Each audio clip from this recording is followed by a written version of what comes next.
today it is our pleasure to have with us Dr. Mark Atherton. He's a senior lecturer at Regent's Park College, Oxford, and a stipendiary lecturer at Mansfield College, Oxford. And so from what I can tell from your research, you're very interested in literature and politics, questions of national and cultural identity, in the history of Old English and Anglo-Latin literature. So I know a lot of graduate students find it really difficult to pinpoint their research on something or someone. And I was wondering what you think of that process of choosing who or what to study. How do you, like, in particular, approach that process of pinning down what or who resonates with you, and what led you to your own research? I think it goes back to school days, secondary school, and what you found interesting when you were studying at school. I remember helping to clear up the basement of our school for some reason, finding all these old books. And I was learning a bit of German, and there was I suppose they were romantic poems from the Romantic period in German. And I just thought, that's really interesting. And so it inspired me to want to learn German. But I think also probably at the same time, it inspired me to want to know more about connections between English and German, because there are quite a few, really. We say give, gave, given, and they say gibt, gab, geben. There are things like that. So I think it may be just chance, really, who you speak to, who you read, what experiences you have. I mean, I remember becoming alive to poetry in English when I was an undergraduate, going across the road to St. John's College and hearing a fairly young Seamus Heaney speaking, reading his poems, and I was absolutely blown away by that. I mean, so these experiences, being open to those kind of experiences, trying something out, seeing what happens, maybe also, some kind of music, it might also inspire you to certain interest. So I think it must be a case of trying things, being open to what the world can, just by chance throw at you, and follow it up if it grabs you. No, definitely. That doesn't explain everything, but that's the general principle anyway. Yeah. And how do you know when you had that, like, lightning moment? Is it like a feeling, or how do you know, like, this is it? I suppose it must be a feeling that comes over you. I mean, I don't study Shakespeare these days much, but I remember hearing someone read one of Shakespeare's sonnets. And when I spent a few years teaching at the University of Cologne in Germany, and I joined an English language Shakespeare group, and we used to put on Shakespeare's plays in the city in small venues. So these things seem to just grab you. I remember reading Tolkien when I was at secondary school, and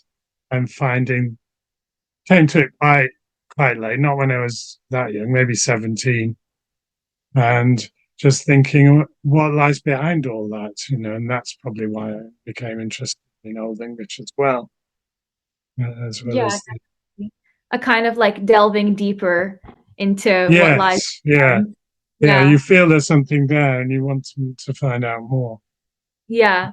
I guess it's a kind of hard sometimes to maintain that curiosity, especially if you're sticking with something for so many years, like for postgraduate students, even like PhD level, which I have not reached, but I know some people have said that you have to be incredibly passionate and interested in your project because it's going to last potentially 5-6 years, and you're going to have to stay. And you have to. So don't just do something because it needs to be researched. You choose a topic because you want to find out more about it as well. Yeah, definitely. Very interested in it. It's got to have the motivation. Yeah, exactly. I would love to speak a little bit about your numerous books on making Old English accessible to other students who have had no prior experience in it. So you've published a book called Teach Yourself Old English in 2010, and in your Oxford biography you write, quote, "It is aimed at students without other experience of learning a language. It presents Old English passages in the context of their time, teaching vocabulary and grammar as it arises in the texts." So, how do you approach the teaching of Old English? How similar and different is it to the English that we know of today? Yeah, it's well, first of all, there are certain moments that you can know in theory what to do or how to learn, but you have to experience it, and then you realize. I mean, when I was studying modern languages at school, and fewer students have this experience as much these days. They don't. Modern languages doesn't get taught as much, but when you learn a foreign language, you have to speak it. Um, you have to listen to it. You have to get the rhythms and the melodies of that language and the metrical of it in your head, and they echo in your head, and then you remember. If you just regard it as words on a page, words on the screen, then you're only learning visually, and Mm, that's not what language is. I mean, you're born when you're born, you start using language almost immediately. It's just yelling, ah, and then you start going and but this right. is all this is your your lungs speaking, Yeah. declaring your wants and your needs and Yeah. your love or whatever it is. So the rhythm of language is really important. So even if it's a language which is no longer spoken, like Latin or Old English, it seems to me important that you also hear it and you also try to imitate it. And so the body is involved in the process as well as the Mhm. mind. Right? And so that's the Interesting. first thing. And you can realize that intellectually and then not do it. It means you Yeah. have to practice, like if you're learning to play the piano or the guitar, you have to learn some scales.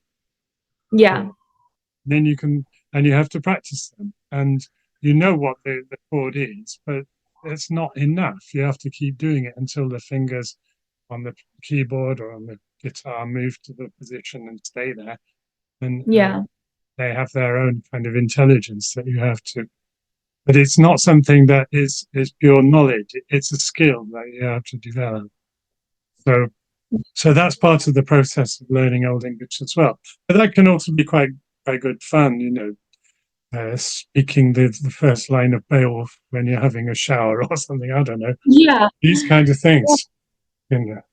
So, So yeah. hearing the language is really important, and also every language has a certain way of writing, and the writing is of course you can read it silently, you can read it visually, but if you want it to come alive, if you want to know how, then you have to learn the pronunciation.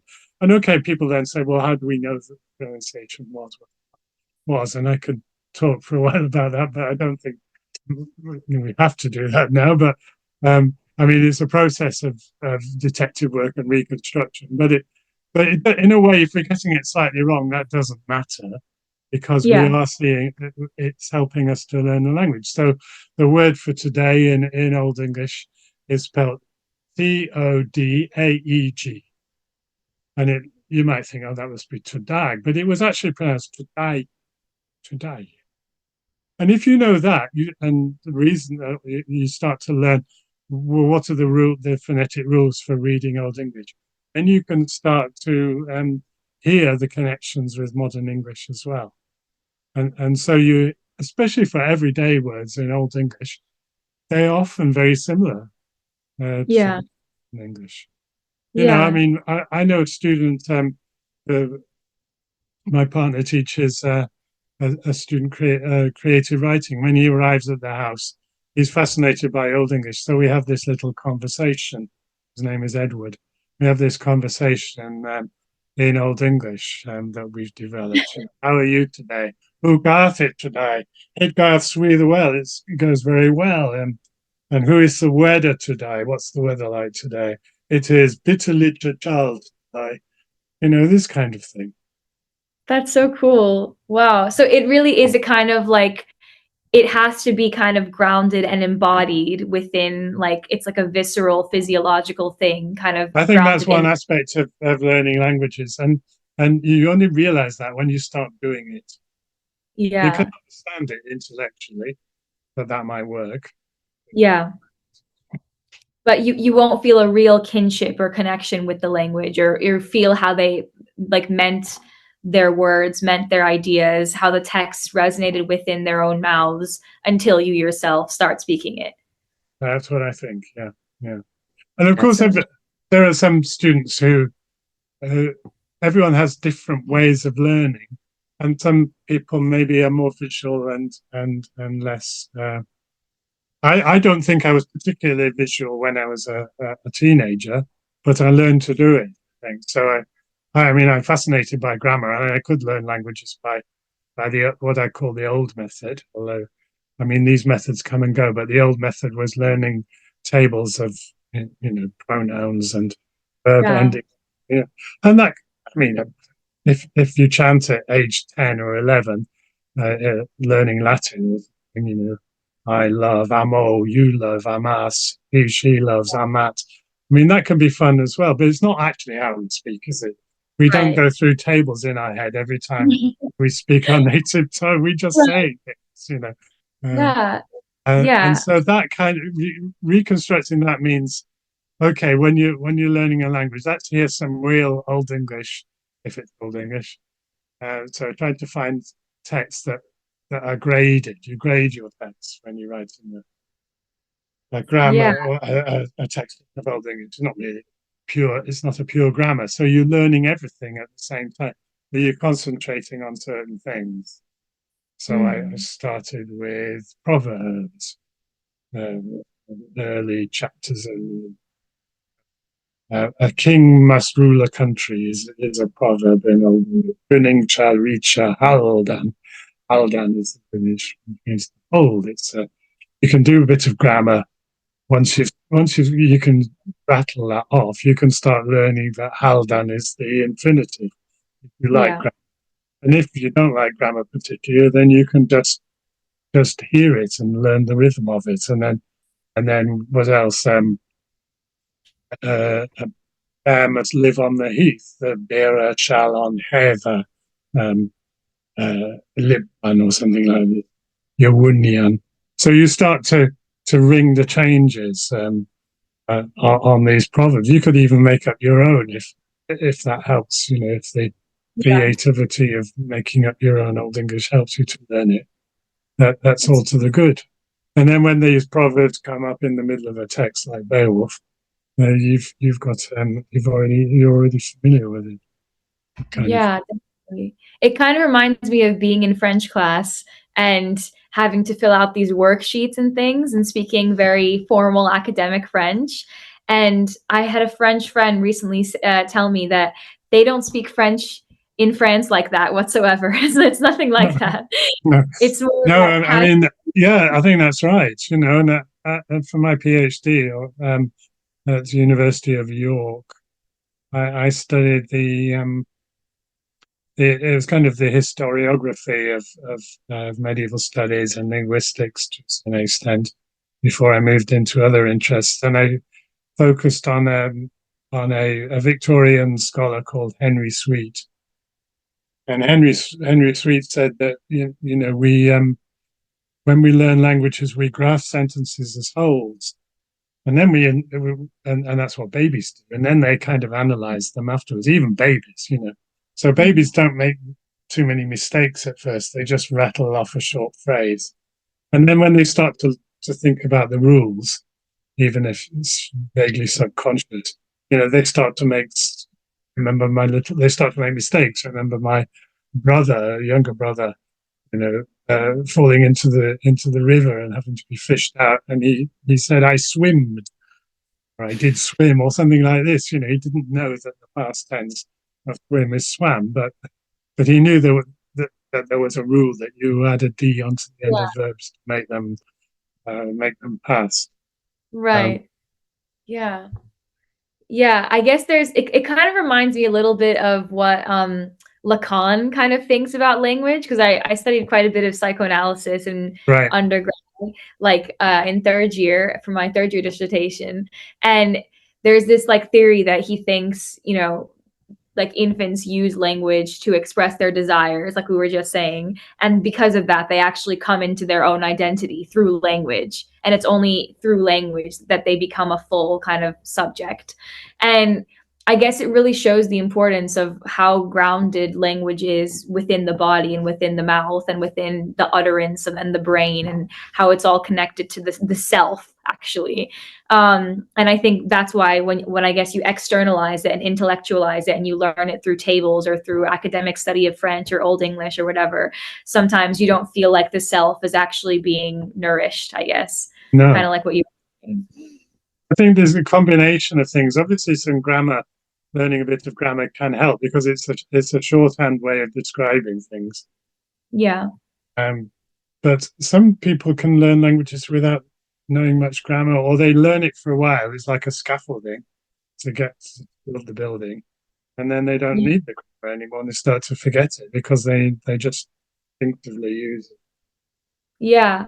So my mom is Ukrainian and she speaks Russian. Yeah. She speaks Russian fluently, but she doesn't she can barely read it, and she can't teach it because she learned it by ear. She came to the US when she was 5, and so she just grew up in a Russian household, but a Ukrainian Russian household. Yeah. They're Kiev, but they they taught her. I mean, that's absolutely a very good example because I learned Russian, but I did it in a language lab and then spent some time in Moscow. And so the language lab drills into you all those rhythms and tunes and melodies of the language. You listen to things as well as read them. Or you read them and then you put the text away and you just listen. These kind of things. I mean, it can be depends how it's done, but it can be good fun. And Russian has a lot of endings on words, on the nouns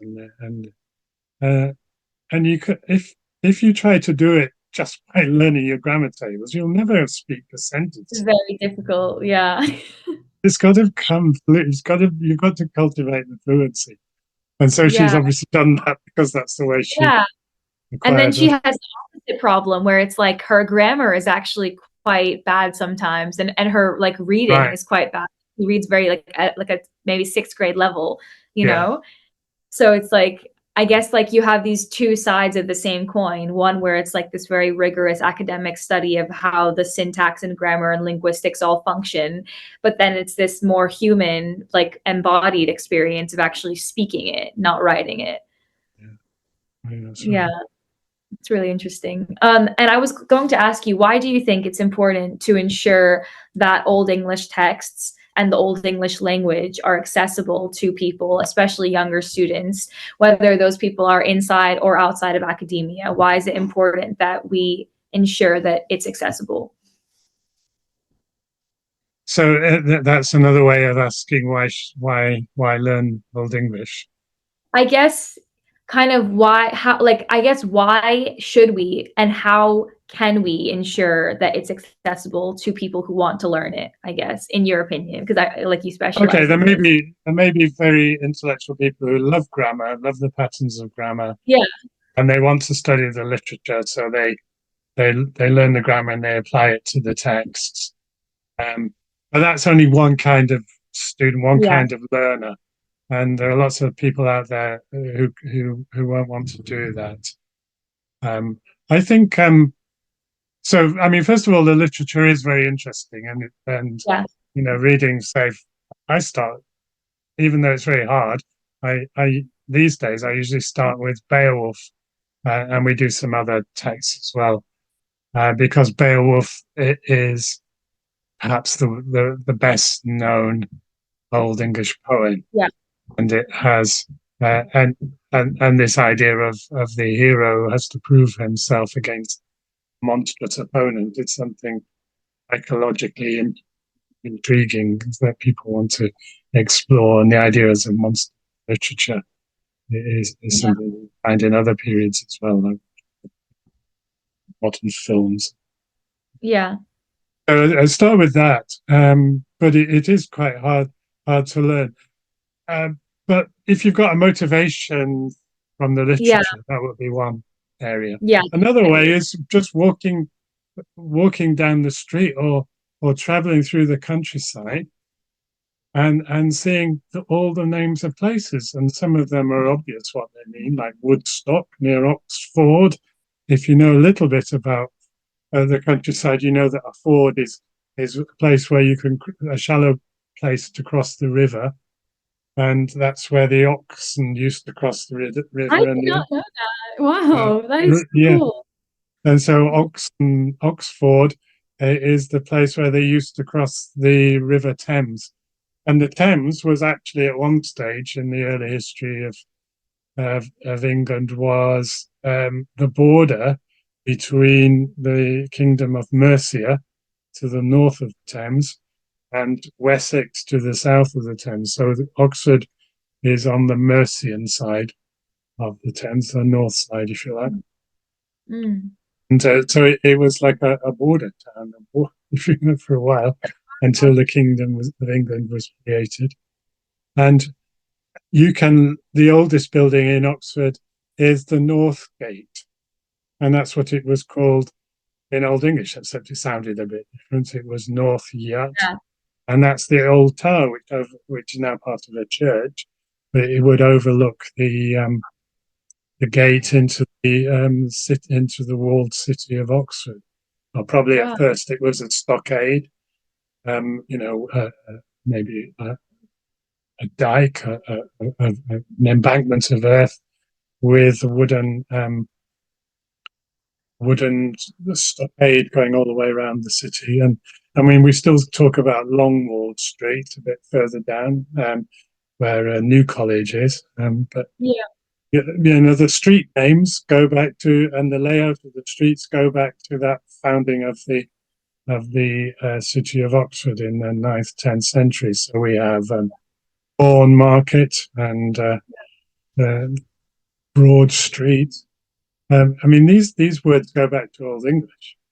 That is so cool. Like, there are all these connections, like Yeah, even now that we don't even realize because we don't know. no, that's Like, right. And some of them are less obvious, but when you learn a bit of Old English, then you can start to see the connections. yeah, So it's like York, a world almost, like a yeah, gateway to yeah. a world. That's right. In the layout of the countryside, there are different words.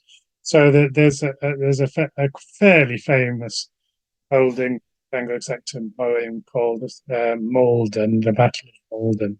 And Malden is a place on the Essex coast, on the Blackwater estuary, and the Vikings were invading, and so the men of Essex had to defend their country of England against invaders, and that's what that poem was commemorating. Wow. But Malden means it's not obvious what it means, is it? But if you look at the old spelling of the name, it's Maldoun, and Doon is a hill. It's especially a round hill. They had different words for hill. I mean, one of the words for hill is hill Wow. in Old Yeah, English. yeah. But Doon was a round hill suitable for a settlement. And when you go there, that's the way the settlement goes up from the estuary, from the sea, up the hill. Yeah. You can start to picture the old. And Mal, what does Mal mean? Well, the best explanation I have is from looking at other texts is that it meant a cross. It was Mm. Cross Hill, which is also a place name, I believe, somewhere. So originally it was probably a hill with a cross on it overlooking this, and that became the settlement of Maldoun in the 10th century. And in fact, when you look at the Anglo-Saxon Chronicle, you can find that King Alfred the Great's son, King Edward Elder, he built a fort at Malden in the early 10th century. So you can start to make these kind of Yeah. connections with Yeah. with the country, the landscape, the names of places, layout of the Yeah. fields, all these kinds of things. So it's a kind of link to history and archaeology and geography you if you pursue No, that side of English. definitely. I actually want to get into your thoughts about like landscape and geography a little bit because I think you actually have some really, really interesting thoughts about this, and we've already kind of touched on it. So just thinking about your contribution to ideas of the world in early medieval English literature. So you've written what you call a landscape biography on, quote, arguably one of the most famous figures of 10th century England. You're going to have to help me with this pronunciation. How do we say his name? Yes, his name is Birchtnoth. Yeah, that is the hard one. I think Okay. I wouldn't like to concentrate on this, but I think some of my colleagues have sometimes have problems with the Birchtnoth. Yeah, but yes, No. it's Bircht means bright. um, Okay. yeah, Very cool. the GH in modern English words often points to an older sound in early English. So Interesting. Light was pronounced licht at one stage, and then it became late, and then light later. Right. Anyway, yeah. So Yeah. Berthnoth was the prince, if you like, of the region, the alderman or the Earl of Essex under King Athelred. Yeah. So he was basically the governor of the region, the Essex region, and he worked with the Earl of or the Alderman of East Anglia.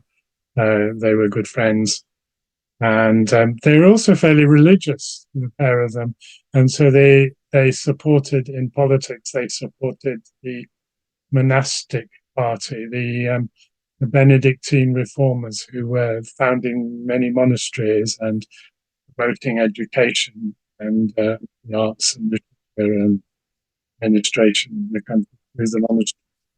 So I know Mm, university. So interesting. he was involved in all that. And then Yeah. later in his life, he found himself defending, leading his own men and the local militia against these Viking invaders. And that's what is commemorated in this poem, The Battle of Malden. But I was Interesting. interested in finding out more uh, about his life through the landscape he lived in. Um, Yes. that's kind of So what you're yeah. asking. So that was Yeah. a new angle on Earth North. You can read the poem and find out what he's like there. And at Yeah. one stage, even the poet may be criticizing him for his some of the decisions he made during the battle. So for example, the Vikings asked if they would be free to cross over the causeway from the island in the middle of the Blackwater estuary and come to the mainland to fight an evenly matched battle. And the poem That- says that not because of his pride. Uh, so the word for pride in Old English is overmode, having too much mode. And mode is the modern English word mood, but in those days its meaning was more spirit and courage. If you have too much spirit and courage, that's Yeah. pride. So Yeah. because of his pride, perhaps he invited them to cross the causeway and line up for battle on the mainland. Because of Yeah. course they lost the battle, Mm. and so Yeah. it's an elegy as well as a Yeah. I would love to touch on your own kind of approach to him and to this poem about the landscape and what you were focusing on. Yeah. I think So is really if you look at so unlike some works of literature which are products of your imagination, this poem then is based on real people. And so I yes. wanted to find out as much as I could about this man, Bernard. People know a little bit about him um, from administrative documents, whether we know how important it is. But we Yeah. know that he promoted monasteries and gave money and gifts to the abbey Yeah. at Ely and the and Ramsey in East Anglia. We know that, but we also have something that historians use to study this period, which are the land charters. So these are transactions where people are given gifts of land by the king, or they give a gift of land to the church, a member of the aristocracy, Mm. or they free up some slaves, or they give land to one of their followers. And so we can read these texts and we can find out details about, they didn't use maps too much for detailed work. They would describe how you could walk around the property, maybe 2 or 3 miles. And so all the landmarks are mentioned. So you can start to work out what that property looked like. And, so you walk along the ditch until you come to the old Roman road, walk along the Roman road to the bridge, cross the river, past the old thorn tree into the woodland, past the heathen burials, and then turn along the causeway, this kind of thing. And so you get a sense of a feel for the landscape in which they lived, and you can explore the meanings of the names, and you can go for these old estates, these old pieces of land, and sometimes you can still find features of the landscape still present. The old thorn tree is gone, but maybe the woodland is still there, or the ditch, the old standing stone is there. These kind of Wow. things. So you get to a sense of the kind of places that this person lived in and worked in.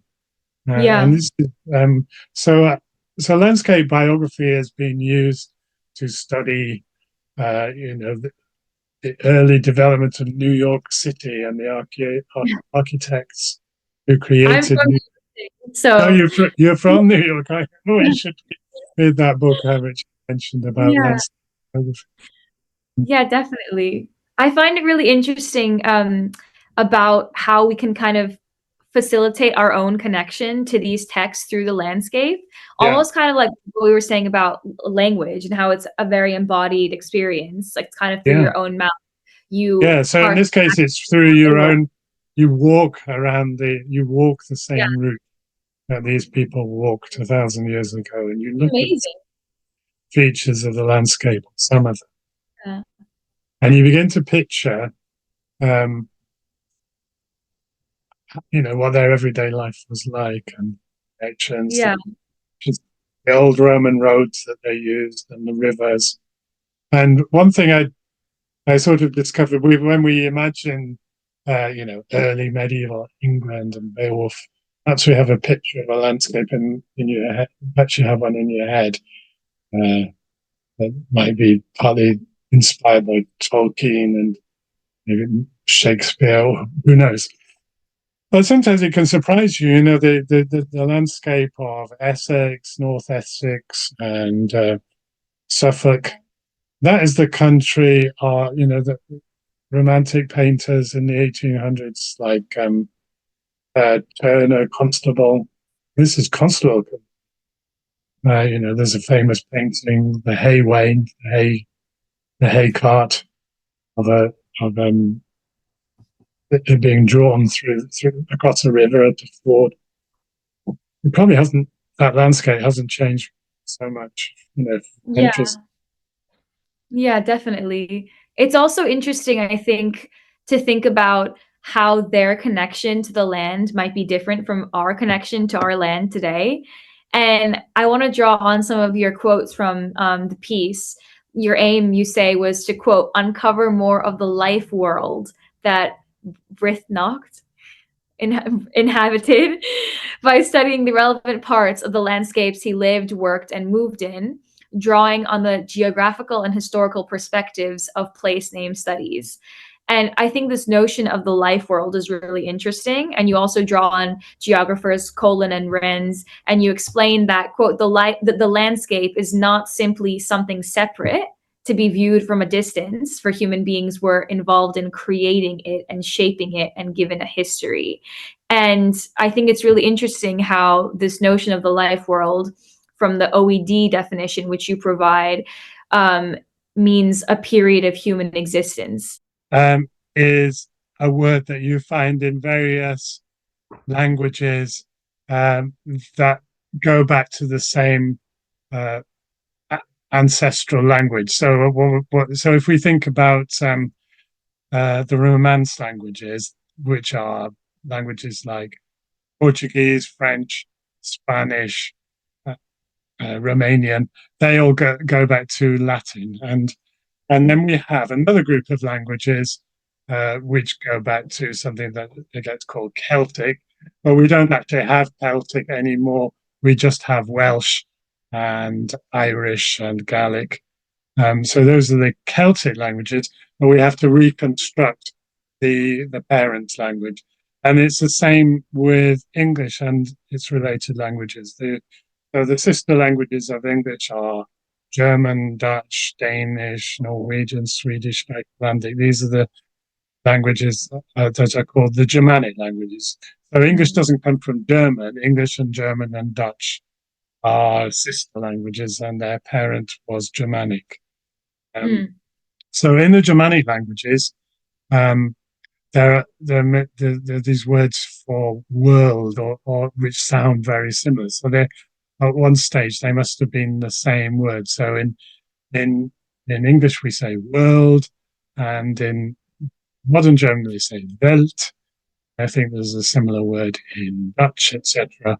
But then if you look at the history of English and the history of German, you get the old English word was world, and in old German I think it was Verant, world, Verant. So you can still hear the connection, but and Veralt. So that word there also existed in English, and it's still there in English. So there's a word werewolf in English, which means a man. So Veralt actually means a man's age, a person's age, the age of a person, the age of a human. And so etymologically, hidden in the history of the word world, we have this idea of the life of a person. Yeah. Do you think that implies some connection of like identity, or like a human subject and the land, then, like the human and the world? Like, are we fundamentally ingrained in the landscape in a way? I suppose that's the theory that I was pursuing. Yes. Yeah, it's really interesting. I suppose we're into territory that I don't know so much about, like phenomenology, and maybe you've studied that in Not much. your studies. I think. I just think that, like, I think maybe we tend to romanticize the past sometimes. Like, they had more of a the land, unlike us, we're consumed by this like capitalist, modern, industrialized world. And I don't know, I guess I wanted to ask if you think that this notion of the life world and its significance in the medieval period and in Old England, is it different to how we signify our land today? Like, how is the significance of the life world and the landscape in the life of someone like Berthnacht? Like, how does that function differently to the life of someone like me living in New York City today? Or do you think that we have a very similar connection to the life world and the landscape? I'm not sure. It's amazing that we can go back to these places, but I'm just like kind of thinking about, did they really feel the landscape differently, maybe? I think they must have done, but I also think that we've in the modern world we have cultures, or even different cultures that live differently. You know, there are lots of factors: the organization of society, the connection with the countryside, with nature, things of that sort. But even within, say, the United States, there are, you know, Yeah. poets who spend the day farming, and then they write about their farming and their interactions with nature, Yeah. and it's probably read a lot of names if I think about it. But you, you know, but then also within a culture, you get certain um, in modern culture we have cities, we have technology, and this Yeah. does affect the way we think about the world. Exactly. And some people, have a very they don't think about ecology, so their attitude to waste disposal is different to societies who almost don't really have a word for rubbish, because they use and reuse everything. So on that level, there are differences. But we might imagine that in the Middle Ages, people felt there was more. Uh, uh, they even if they were Christian in their religion, they still might have thought of the world as in more animist kinds of ways. That the world was full of spirit and life. Nature Yeah. was not just inert.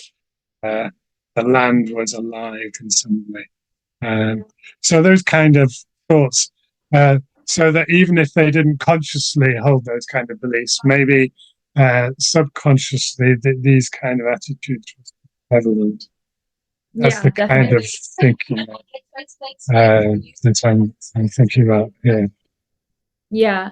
Yeah. And I think that what we were saying about speaking the language and going to these places can maybe give us like a taste of how they used to think. that's Because it right. is, If you think about, there was an American linguist called Benjamin Lee Whorf, Worf, and he's he thought that different languages looked at the world in different ways. He'd studied some of the North American and native cultures and their languages, and perhaps he pushed his theories too far, and he was criticized by some fellow linguists for doing that. But to a certain extent, the idea that uh, your language, the words that you have in your language, the structures of your grammar can mm, gear you towards certain expressions more than others, so that you talk about things differently. Even if you learn Russian or German or French, uh, they slight differences in the way that even the way you introduce yourself in French. I think Je it's so m'appelle, true. je m'appelle Mark. I call myself Mark. Well, I don't say that in English, do I? No, it's so true. I mean, So it's I only a speak, slight difference. That's not a very good example, but it is no, no, no, that's a great cumulative. example. Yeah. I think 100%. Like, so I speak Turkish because my dad is Turkish, All right. and Yeah. so I feel like I almost carry myself differently when I speak Turkish. Like Yeah. my There, dad says, there are linguists who "Hey, have said, you speak you Turkish," stand differently in Burmese than you stand in American English. It's really interesting. And I think it's also interesting to think of Old English in that way as a separate language, even though it's Yes. technically Yeah. English, but it's Yeah. actually really not in a way. That's right. So you can think of it in both ways. When you're learning some of the words and getting the pronunciation going, it's fascinating to suddenly realize that these words almost sound the same. Mm, But it's also a different way of of of categorizing the phenomena of the world using that's very different well. concepts. I Yeah. mean, like that word for pride, overmode. Having too much mode, and mode, as I said already, uh, doesn't mean the same as as mood in modern English, although it is the same word. It Yeah. had more this idea of courage. And in fact, the related word, the cognate word in German is Mut. Mut definitely means courage in German, in modern German. In Old English, mode had this idea of mind, spirit, and courage all bundled into one single word. And so Wow. when you use that word, it covers more meanings than the word courage. It's almost like the word opens up a world that Yes, you indeed. not even, that you have nothing to It do with. opens Like, up a life world, if you like. exactly. And I think it's that combination of language and landscape that can potentially transport us in the present day back. Yeah, that's right. I mean, the example that gets trotted out sometimes is that Eskimos have a lot of the Inuit have a lot of different words for different types of snow.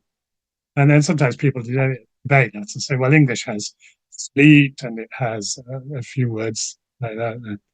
German has a few words. I mean, especially if you go skiing in Switzerland or Austria, you probably have different words for snow. But it's still probably true that the Inuit and the Eskimos have more words for different concepts of snow. We can, of course, find ways of expressing those ideas in English. But do we? Yeah. Is the next question. Yeah. Or it might be an everyday concept in one language and something that you have to construct and think about consciously, maybe in modern English. We don't normally use that idea. Exactly. And it's interesting that when they use those words for snow, it actually probably arose because of their landscape.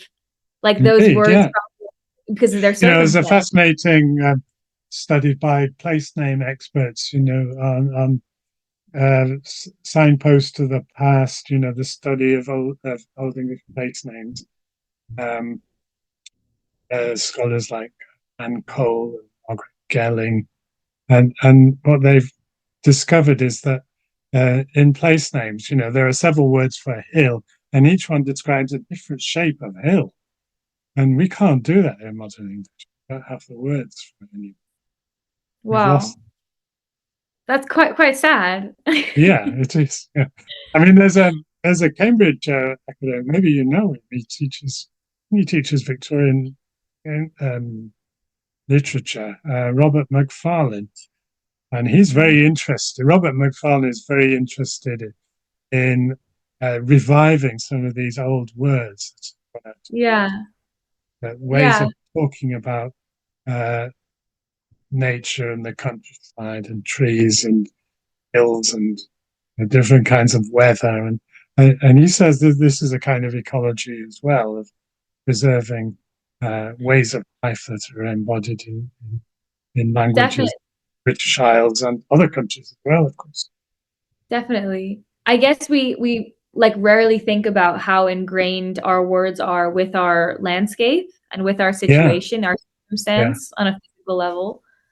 Yeah. I guess that harkens back also to your words and your language potentially being inscribed in your like subjecthood and like entering into language. So it's kind of all connected to where you live and who you are, I guess. Yeah. I mean, to take an Irish example, Seamus Heaney was fascinated by the place names of Ireland and the Irish language and how it gave certain meanings to places and reflected the feel and the shape of that landscape. That is so cool. Yeah. Yeah. That's amazing. I think that's a perfect place to kind of close our discussion on language, landscape, selfhood, and I guess temporal moment. I think these texts can definitely transmit us back to Old England, and I hope that everyone can pick up Teach Yourself Old English and dive right in. Yeah, it's out there in a new edition, a bigger format, and the title is changed to Complete Old English. Amazing. Well, everyone should go pick that up. And I think this can genuinely, literally how we were saying, open your mind to a different way of thinking and being, not only speaking, but actually a different mindset, which I think is really important. And I think it will also open up you're thinking about other languages as well. Every time you learn a language, you language. Yeah, definitely. Well, I want to say thank you so much for joining me today. It's You're been an most absolute welcome. Yeah, I enjoyed it very much. Good to meet you. Yeah, thank you so much. Very nice to meet you. I really appreciate it. I learned a lot. It was genuinely so lovely to talk to you. So thank you so much. Well, you're most welcome. Thank you very much.